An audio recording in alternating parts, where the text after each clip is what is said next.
अब कश्मीर में हमारे जवानों के ऊपर कोई पाकिस्तान प्रस्त आतंकवादी हमला करने का दुस्साहस नहीं कर सकता है, क्योंकि उसे मालूम है हमला करेंगे तो फिर राम नाम सत्य है, तय है। कांग्रेस के एक नेता का बयान आपने पढ़ा होगा अभी, वो पाकिस्तान की तारीफ कर रहे थे। क्या पाकिस्तान की तारीफ होनी चाहिए क्या? मैं पूछना चाहता हूं, क्या पाकिस्तान की तारीफ होनी चाहिए? पाकिस्तान आपका हितैषी है। हमने देश के लिए जो वायदा किया था कि कश्मीर में पाकिस्तान प्रस्त आतंकवाद को पाकिस्तान के अंदर घुस करके मारेंगे। कश्मीर की समस्या कांग्रेस की देन, नक्सलवाद की समस्या देश के अंदर कांग्रेस की देन, अलगाववाद की समस्या कांग्रेस की देन। वंदे वंदे। मैं सचमुच आप सभी अरवल वासियों का हृदय से अभिनंदन करता हूं, आपका स्वागत करता हूं। याद करिए, नीतीश जी के सत्ता में आने के पहले बिहार की स्थिति क्या थी? बिहार के नौजवानों के सामने पहचान का संकट था। बिहार के अंदर नक्सलवाद चरम पर बोल रहा था। जिस प्रकार से जातीय संघर्ष करा करके एक परिवार स्वयं का अपने पूरी व्यवस्था पर हावी होने का प्रयास कर रहा था, ऐसे ही कांग्रेस का नेतृत्व भी पूरे देश के अंदर जाति, क्षेत्र, भाषा के आधार पर लड़ा करके पूरे देश के अंदर केवल एक परिवार का राज चलेगा, बाकी लोग भीख मांगेंगे, इस प्रकार की स्थिति उन्होंने पैदा कर दी थी। कश्मीर की समस्या कांग्रेस की देन, नक्सलवाद की समस्या देश के अंदर कांग्रेस की देन, अलगाववाद की समस्या कांग्रेस की देन। लेकिन गरीबों के लिए कोई योजना बने, किसानों के लिए योजना बने, नौजवानों के लिए योजना बने, महिलाओं के लिए योजना बने, बिना भेदभाव के बने, ये कभी कार्य ईमानदारी के साथ उन्होंने करने का प्रयास नहीं किया। भाइयों बहनों, ये कार्य प्रारंभ हुआ जब प्रधानमंत्री के रूप में 2014 में नरेंद्र मोदी जी देश के प्रधानमंत्री बनते हैं। आपने देखा होगा, प्रधानमंत्री बनते ही मोदी जी ने सबसे पहला काम किया गरीबों का खाता खुलवाने का, जनधन अकाउंट खोलने का। प्रधानमंत्री मोदी जी ने दूसरा कार्य किया, हर घर को शौचालय उपलब्ध कराने का स्वच्छ भारत मिशन में 2 अक्टूबर 2014 में प्रारंभ किया। तीसरा कदम उठाया, गरीबी रेखा के नीचे जीवन यापन करने वाले परिवार को एक एक आवास उपलब्ध कराएंगे। चौथा काम किया, हर गरीब के घर में रसोई गैस का सिलेंडर पहुंचाने का। पांचवा काम किया, हर गरीब को उपलब्ध करवाने का। छठा काम किया, नेशनल पोर्टेबिलिटी के माध्यम से हर गरीब को राशन कार्ड की सुविधा का लाभ देने, और बिहार का नौजवान अगर कार्ड बिहार के अंदर बनाया है, वह चाहता है कि राशन कार्ड में उसे मुंबई में और बेंगलोर में राशन मिले। प्रधानमंत्री मोदी जी ने संभव बना दिया है कि नेशनल पोर्टेबिलिटी के माध्यम से राशन की सुविधा। मोदी जी ने एक काम और किया, आयुष्मान भारत में हर गरीब को 5 लाख रुपए सालाना स्वास्थ्य बीमा का कवर देने का कार्य भी प्रधानमंत्री मोदी जी ने किया।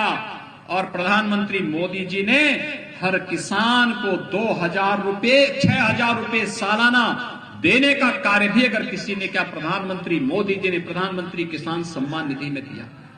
भाइयों बहनों, मैं पूछना चाहता हूं, कांग्रेस, राजद और भाकपा माले के प्रत्याशियों से पूछिए, उन्होंने अपने शासन काल में गरीबों के लिए क्या किया? ये मकान अगर वे देते तो मोदी जी को घोषणा करने की स्थिति नहीं आती। मोदी जी के पहले अगर वे लोग दे दिए होते तो पैसा विकास में खर्च होता, लेकिन उन्होंने नहीं किया। मोदी जी ने विकास भी किया है, गरीबों के कल्याण का मार्ग भी प्रशस्त किया है, और इसलिए मोदी जी के नेतृत्व में भारत आज एक भारत श्रेष्ठ भारत बन रहा है। इस एक भारत श्रेष्ठ भारत के लिए बिहार के अंदर नीतीश कुमार जी के नेतृत्व में सरकार बननी आवश्यक है। दूसरा, भाइयों बहनों, हम हमेशा कहते थे कि रामलला हम आएंगे, मंदिर वही बनाएंगे। बोलते थे ना, बोलते थे ना। राम मंदिर में बाधा कौन था? कांग्रेस, राजद, भाकपा माले, यही लोग तो राम मंदिर के निर्माण में बाधक थे। हमने तो जो कहा, मोदी जी ने 5 अगस्त को अयोध्या में आकर के भगवान राम के भव्य मंदिर निर्माण का भी मार्ग प्रशस्त कर दिया है। हमने देश के लिए जो वायदा किया था कि कश्मीर में पाकिस्तान प्रस्त आतंकवाद को पाकिस्तान के अंदर घुस करके मारेंगे और अयोध्या में राम मंदिर का निर्माण, हमने जो कहा वो कर दिया है। भाइयों बहनों, हमने विकास भी कराया है, आस्था का सम्मान भी किया है और बीमारी से देश की 135 करोड़ जनता को बचाने का भी काम किया है। लेकिन कांग्रेस में, आपने कांग्रेस के एक नेता का बयान पढ़ा होगा अभी, कांग्रेस के एक नेता का बयान आपने पढ़ा होगा अभी। वो पाकिस्तान की तारीफ कर रहे थे। क्या पाकिस्तान की तारीफ होनी चाहिए क्या? मैं पूछना चाहता हूं, क्या पाकिस्तान की तारीफ होनी चाहिए? पाकिस्तान आपका हितैषी है।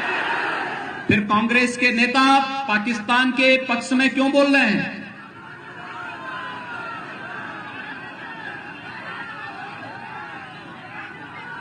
जब यहां पे इस बिहार के अंदर, जब बिहार के अंदर लालू जी के नेतृत्व में राजद की सरकार थी, कांग्रेस समर्थन कर रही थी, उस समय गरीबों को राशन तो नहीं मिलता था ना, लेकिन पशुओं का चारा भी गायब हो जाता था। यानी मनुष्य की बात तो दूर, जो लोग पशुओं तक को न छोड़ते हो, तो भाइयों बहनों, क्या वे वोट पाने के अधिकारी हैं क्या? आप देखना, प्रधानमंत्री मोदी जी ने कहा पहला कार्यकाल देश की आम जनमानस की, गरीब के लिए, किसान के लिए, नौजवान के लिए, महिलाओं के लिए, इनके उत्थान के लिए कार्य का, और दूसरा कार्यकाल देश से आतंकवाद को समाप्त करने का, नक्सलवाद को समाप्त करने का और देश की आकांक्षाओं के अनुरूप भगवान राम के भव्य मंदिर निर्माण का मार्ग प्रशस्त करने का होगा। हो रहा है ना? कश्मीर में धारा 370 समाप्त हो गई ना। अब कश्मीर में हमारे जवानों के ऊपर कोई पाकिस्तान प्रस्त आतंकवादी हमला करने का दुस्साहस नहीं कर सकता है, क्योंकि उसे मालूम है हमला करेंगे तो फिर राम नाम सत्य है, तय है।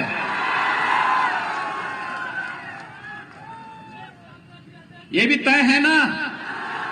तो भाइयों बहनों, अब वोट पे अधिकार किसका है? आप इतनी भारी संख्या में हैं। देखिए, मैं सच बताऊं, जब मैं आज सुबह लखनऊ से चला था, मुझे वहां पे एक सज्जन ने पूछा कि कितनी भीड़ होगी। मैंने कहा यार देखो, कोरोना कालखंड है, 2000-2500 की भीड़ रहेगी। यहां पे मैं देख रहा हूं 25-30 हजार की भीड़ आ गई है। अगर ये 25-30 हजार की भीड़ अपना मोबाइल फोन लेकर के पूरे बिहार के अंदर घनघनाना प्रारंभ कर देगी कि एनडीए के प्रत्याशी जहां भी हैं, नीतीश जी के नेतृत्व में, सुशील मोदी जी के नेतृत्व में, भारतीय जनता पार्टी, जदयू, हम और वीआईपी पार्टी से जुड़े हुए जितने भी प्रत्याशी हैं, जिन्हें एनडीए ने अधिकृत प्रत्याशी बनाया है, ये जहां से भी चुनाव लड़ रहे हैं, इन्हीं को वोट देना है। तो भाइयों बहनों, 3/4 से अधिक वोटों से भारतीय जनता पार्टी और जदयू से जुड़े हुए इस गठबंधन से जुड़े हुए प्रत्याशी 3/4 से अधिक संख्या में बिहार के अंदर चुनाव जीत करके जाएंगे और भारी संख्या में फिर से नीतीश कुमार जी के नेतृत्व में बिहार के अंदर सरकार बनेगी। क्या ये काम करेंगे? तैयार हैं? दीपक जी ने जो बात कही, क्या उसके लिए तैयार हैं? तो जरूर आप सबसे मेरी अपील है,